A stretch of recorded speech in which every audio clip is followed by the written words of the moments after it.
Hello and welcome to What the Tech from Boast AI, where we talk with some of the brilliant minds behind new and exciting tech initiatives to learn what it takes to tackle technological uncertainty and eventually change the world. Today I'm thrilled to welcome Shan Gu, founder and CEO of Foci Solutions. At Foci Solutions, Shan's team helps organizations build strong software engineering teams and self-sustaining talent engines, with the belief that the best engineering teams are the ones that invest in each individual's development and learning. Foci's development pods works with their client software teams to provide coaching and mentorship on solid engineering principles and practices, while helping customers accelerate their product delivery velocity. Part-in-parcel, Foci helps clients develop internal training and learning frameworks to rapidly ramp up new staff, ensuring a more resilient and self-sustaining workforce. I can't emphasize enough how valuable this approach can be for innovative founders, especially those driving unique R&D to develop truly innovative products and services. I can't wait to pick Shan's brain to understand how he got into this space, the successes he's seen since launching Foci Solutions, and what's on deck for the rest of 2024. So without further ado, welcome to the show, Shan. Thank you so much. It's absolute pleasure to be here. I love chatting about startups and tech, and this is the world we're in, and I just very excited to have this conversation. Oh, that's fantastic. You have come to the right place. That is what we do here, talk about cool tech, but really talk about what it takes to build a startup. I think that's at the heart of it. So I'd love to know, Shan, how did you get into the startup space in the first place? It's been a pretty organic journey. I mean, I grew up with entrepreneurial parents. I'm an immigrant. We moved to Canada from mainland China in the late 80s. So, my dad was a founder of a software company called Cloakware. They exited in my late teens, early 20s. My mom came here with a background in like computer science, working in the aerospace industry and back home, but like couldn't get equivalency. So she ran a coffee shop and opened a tailor and dry cleaning business, right? Just the immigrant hustle to get it done. So I think I've always been around that kind of stuff, and started my first company doing, website design and computer resale, like I think every teenager in the 90s. Yep. I did that when I was like, I think 18 or 19. I was an early employee with one of the kind of IT support companies that started off in Ottawa around the same time as like Nerds on Site and that kind of good stuff. Did that for a couple years, and then decided I really needed to go and kind of, I don't want to say pay my dues, but really learn how a big organization operates, what good looks like and whatnot. So I joined a large global consulting firm, spent a good part of a decade there, realized I really want to go and do my own thing again, joined a small startup, build up a line of business, and then just kind of organically evolved from there. So I think I've always been kind of very adjacent and involved in entrepreneurship. And it was just one of those things that came back to me. In my 30s, I was like, I'm going to have another kick at this. I love it. Yeah, because you can't shake it, especially if it's something Yeah. that's really baked into you from an early start. I'm Yeah. actually seeing a lot of parallels. We had Daraj Goel. He's based out in Vancouver, but he was on the show recently and he was talking about how in his teens he was doing a lot of like computer repair for his dad's Yeah. company. He was an immigrant as well, and they Yeah. came over and computers were relatively new at the time. So he Yeah. was a teenager with a beeper, and everyone thought he Yeah. was a drug dealer at the time. And I was like, I absolutely would have agreed and thought you were a drug Yeah. dealer too, but it's the Yeah. same thing. Like it was in the air growing up. It sounds like it's a very similar scenario with you. There's the entrepreneurship and there is the kind of background in tech from your mom and your dad, which is Yeah. super, super cool. Now, Foci in particular, I gave a little bit of a background on the cool stuff that you're doing there and how Hmm. you're really helping innovative businesses and not even just Foci itself, other startups in the community get the teams that they need to drive innovation. Yeah. How did this come together? And maybe tell me a little bit about what makes Foci different than other solutions out in the market. Yeah. I think, a lot of the origin story with Foci has been organic, right? Reacting to market need, doing the things that were necessary because we're a small player and we're a bootstrap startup. So, when you don't have access to capital, you have to make decisions a little bit differently. Coming up through a large global consulting firm, the particular one that I was employed with was really good about building culture and incubating talent. So that was something that was kind of ingrained into me for kind of the formative years of my early career, right? And when we created Foci, the first problem we had is being in Ottawa, you're competing against, either established telcos and Silicon Valley and like the big kind of hardware and network and whatever, and massive software companies. And then you're competing against Shopify. And that's never a happy thing to do if you're trying to compete against Shopify during like, the mid 2000s for talent. Because they were on a rocket ship and, I can't compete with the stock options, right? So I think the formula that we figured out is, well, we can't go and hire an army of senior engineers on a bootstrap budget. What we had to do was really invest in talent ourselves, right? And really figure out from first principles what made a good engineer. So that's something that we did for ourselves organically because we recognize as a startup, that's what you need. And one of the things that I kind of took from my previous job is that what makes a good engineer or what makes good kind of product delivery or a good team member in general is the soft skills. It's not about, can I write better Java code or .NET or whatever. It's about, can I learn the next thing? Am I asking questions? Am I curious? Am I, learning things based on first principles rather than just getting proficient with tooling? So that's something that we zeroed in on pretty quickly. So that's how we hired. That's how we built our kind of internal models for career progression. But we very much kept that kind of secret sauce to ourselves because that's how we were successful and that's how we scaled and that's how we ended up with some really amazing talent. And then there was something that clicked, I would say probably around like 2019, 2020, when we started getting a lot of feedback from our clients or like, I don't really understand how you guys are doing it. Like how your engineers are just so much more effective than our teams, especially at the same comparable levels, and how they function so well together. So like we were starting to see like outsized change, right? And we had this pattern where every organization we would get into, they would just want more and more and more. In fact, from a business perspective, it was quite terrible because we would have really high client concentration constantly, right? We would land a team of 3 and then they would take everybody. And then, if the project ended or the funding situation changed, now we're left with like a massive bench, right? So like from a pure business operations, I probably made some massive mistakes there. But one of the things we kind of realized in 2019 and 2020 is like we should be selling into that, right? Instead of selling Foci as a company that like a product outsourcing or like we can build you code, the more Mhm. valuable thing was we can help you build talent and we can help you improve your engineering culture because we were seeing kind of the opposite of what we do inside our client organizations. They would be like, well, why are my teams not effective? I'm like, yeah, you haven't invested in them to train them how to make good decisions, right? They're taking orders and they're waiting for direction from up top, but that doesn't scale. So, we started finding a lot more value in like we still have to deliver code. Nobody just pays for talent. That's not how the market works. But what we're realizing is that's our differentiator. And we deliver amazing code, amazing software, but we're helping clients get them there themselves. And then the other thing that we realize is like we're a consulting company. We love building stuff. We're not operations. We don't carry pagers, right? We're not a managed service provider. So, we saw a lot in both our early days and from people in the market where they would go to an outsourcing company or they go to an agency, they would develop a bunch of code. When the client took it over, they're like, I don't know what this thing does, right? So the handover was usually not very clean from outsourcing to kind of an in-house situation. We didn't want that for our clients. So the model that we developed through this kind of mentoring and coaching and pairing was we also wanted to make sure that our clients could really internalize everything that we were building for them and with them so that they were entirely aware of how decisions were made, why they were made, kind of the chronology and the historics around a particular piece of software, a particular architecture, so that they weren't surprised with a bunch of stuff, when it was time for us to roll off and move on to something else. Absolutely. I really like that. Again, like you said, they want to know the how and the why behind those decisions were made, but Mhm. you're also not you're taking the heavy lifting off their shoulders, but you're not Yeah, making it a black box, more or less. yeah, You're making sure that they absolutely. have that insight into what the value is going to be, but also just like you said, it's got to be internalized on their end. They got to Yeah, take it and be able to actually use it after the fact. And yeah. I love that you really drew a line underneath that this isn't just a pure play outsourcing service or solution that you guys are offering here. It's about really cultivating a team that loves building stuff and making sure that there's that passion for building with the team that you've collected here. But that soft skills.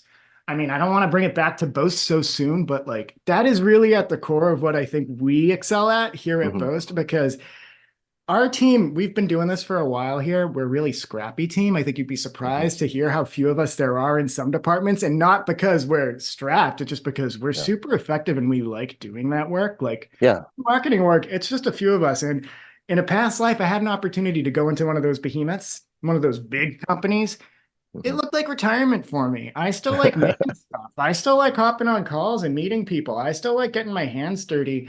And like working with people who are hungry like that as well. So I think Hmm. finding those communities, that's not easy to do. And again, it's your secret sauce, more or less. I know we don't want to Yeah, sell it to the world, but I mean, building those yeah. soft skills and building that investment into the people, that is such a huge Hmm. differentiator too. But and again, the Bose team, we work with our clients really closely, but we're not trying to take more of their time that they don't already have. Like they're Yeah, coming to us because they need somebody to do this work that they don't have the bandwidth, whether it's yeah, financial bandwidth or human bandwidth to execute. So yeah, we want to get it done for them, but we also want to take them along for the ride. We want to make sure that they yeah. can actually get actionable with it. So that is super, super cool. One bit of a tangent question, just because I got to Hmm. ask. I'm the American in the room. Yeah, Ottawa versus other markets. yeah, Why Ottawa? I know it's the capital. I know that's a big one, yeah, but I know we do business with a lot of clients in Ottawa. Actually, we have a yeah. lot of success between Ottawa, Toronto, and Vancouver. Those are kind of our main hubs. But I mean, Hmm. why Ottawa versus elsewhere in Canada? Or what are maybe the advantages of working in that market locally? Yeah, so technically our office is actually located in Gatineau, which is Yeah, across the no, yeah. river from Ottawa on the Quebec side. Yep. Ottawa because I grew up in Ottawa, right? Like this is my home, my family's here, my friends are here. So that's just convenience, right? I think familiarity and convenience and that's really it. As a company, we're all around the country. We've got folks from coast to coast. COVID really turned us into a fully remote organization. So then, we don't really have like it's an Ottawa company. Yep. Being Ottawa, you have access to federal government, which we can get into in the whole market discussion. But like, there's a lot of opportunity here. A lot of people see government as like boring, but from us, there's a lot of opportunity. I think government is probably one of the places that can benefit the most from the type of services we offer, from modernization, from like really upskilling their engineering. If you look at where impact is, right, like delivering a service to government that changes how people get their passport or get their EI is significantly more impactful than working with like a mid-market SaaS company. If you really want to talk about number of lives touched, right? So there is something about the impact side that's really attractive here. And then the reason why we're located in Gatineau, again, organic. So when Foci was actually spun out of another organization, and the joke I have is we're like the teenagers that grew up, moved into the garage, and then kicked the parents out afterwards and bought the house. And that's basically what Nice. we've done, right? So like we started inside another organization. As that organization kind of matured and transformed, eventually got acquired, we spun out just prior to that acquisition. And then as we grew, we just took over the space.